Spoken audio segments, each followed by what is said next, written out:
BBA, BCA, BCom computer కోర్సులో 100% placement లభించే ఏకైక డిగ్రీ కాలేజ్ కూకట్పల్లిలోని I3 degree college 8367215215. Cell phone తో కాలక్షేపం చేసే కొందరు మగాళ్ళు నన్ను తీవ్ర మనోవేదనకు గురయ్యేలాగా ప్రవర్తించారు. అంతా నా తోడబుట్టిన వాళ్లే అనుకున్నాను. కానీ చివరికి తోడేళ్ల మాదిరి నన్ను ఇంతలా హింసిస్తారని కల్లో కూడా ఊహించలేదు. ఈ సమాజం నన్ను వేధించి సూటిపోటి మాటలతో బ్రతికుండగానే చంపేస్తుందన్న ఆలోచన ఏమాత్రం రాలేదు. ఈ మానవ మృగాల ప్రపంచంలో నేను బ్రతకలేక చచ్చిపోయాను. అందుకే ఇప్పుడు నిజంగానే చచ్చిపోతున్నా.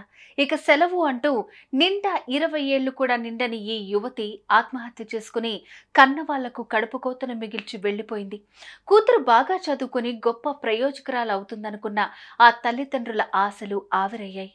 కన్నీళ్లకే కన్నీళ్లు తెప్పిస్తున్న ఈ విషాద ఘటన వెనుక అసలేం జరిగింది? ఇంతకు ఈ యువతి ఎందుకు ఆత్మహత్య చేసుకుంది?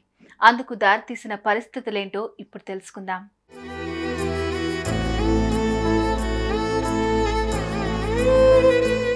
ఇదిగో చూడటానికి ఎంతో చూడముచ్చటగా కనిపిస్తున్న ఈ అమ్మాయి పేరు ఆదిత్య.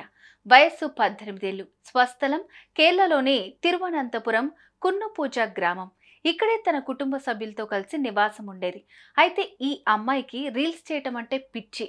రోజుకొక రీల్ చేస్తూ తక్కువ కాలంలోనే మంచి పాపులారిటీ సంపాదించుకుంది. ఇకపోతే ఈ క్రమంలోనే ఆదిత్యకు ఇన్స్టాగ్రామ్లో బినోయ్ అనే యూట్యూబర్ పరిచయం అయ్యాడు. వీరి పరిచయం రాను రాను ప్రేమగా మారింది. దీంతో ఇద్దరు కొన్నాళ్ల పాటు ప్రేమించుకున్నారు. కానీ ఏం జరిగిందో తెలియదు. ఈ ప్రేమికులు 2 నెలల క్రిందట బ్రేకప్ చెప్పుకున్నారు. ఇదే విషయాన్ని ఇరువురు ప్రకటించుకున్నారు.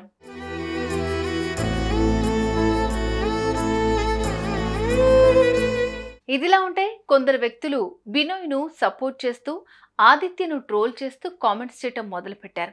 ఇదంతా కామన్ అని ఈ అమ్మాయి చూసి చూడనట్లుగా వదిలేసింది. కానీ రోజుకు ట్రోలర్స్ మరింత రెచ్చిపోయారు.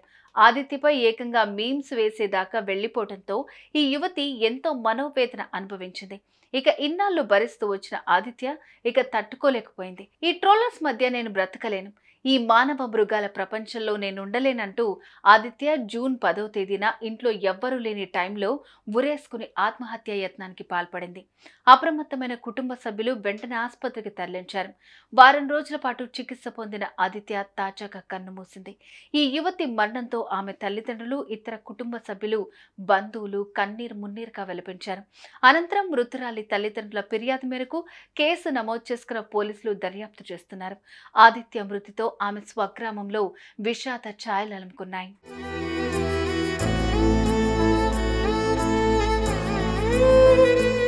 బాగా చదువుకుని కూతురు గొప్పగా స్థిరపడుతుందని ఆ తల్లిదండ్రులు ఎంతో ఆశపడ్డారు. కానీ చివరికి తోడేళ్ల లాంటి ట్రోలర్స్ ధాటికి ప్రాణాలు కోల్పోతుందని ఊహించలేకపోయారు.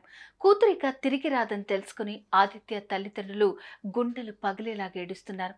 ఇలాంటి నీచుల పట్ల పోలీసులు ఉక్కుపాదం మోపుతున్నా దుర్మార్గుల ప్రవర్తనలో మార్పు రాకపోవటం బాధాకరం. ఓ గీతాంజలి, ఓ రమ్య, ఇప్పుడు ఆదిత్య, రేపు ఇంకెవరో. సుమన్ టీవీలో మీ పర్సనల్ అండ్ బిజినెస్ ప్రమోషన్స్ కోసం కింది నెంబర్కి కాంటాక్ట్ చేయండి.